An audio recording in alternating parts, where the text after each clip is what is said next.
For the purposes of this course, we're going to be using a code editor called Dreamweaver.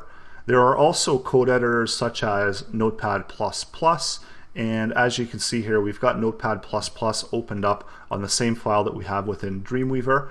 So the purposes of the course, we're going to be using Dreamweaver, but you can also use Notepad++.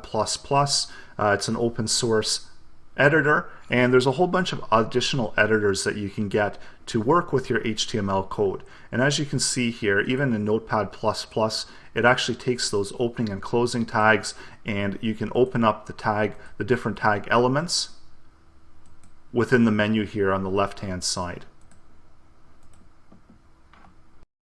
And then in addition to that, we're going to be using Chrome as our browser.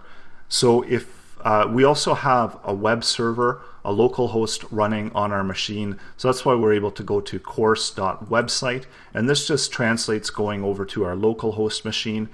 So it's actually not necessary to set up a local host if you're doing HTML, JavaScript, and CSS, because this is all front-end code and it's run through the browser.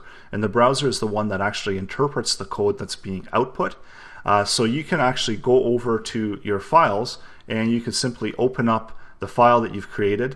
So we're creating by default the starting page for our web servers usually is index. So again, this is dependent on what the web server structure is, but by default usually you're going to start off with a starting page of index, and as you can see here, when I go to the root directory, it's going to look for that index file, and when it sees that index file, that's the one it's going to display.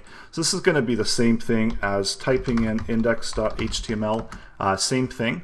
But this is just showing us the root file.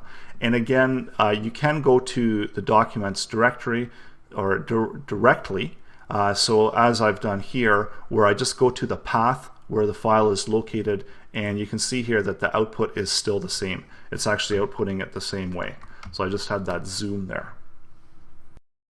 So really with HTML, and to practice HTML and CSS and JavaScript, you don't need a lot of tools on your computer. You can literally do it with the browser and download any editor. You can even use TextPad or any other content editor, Microsoft Word as well. And there's a whole bunch of options for different editors, open source editors.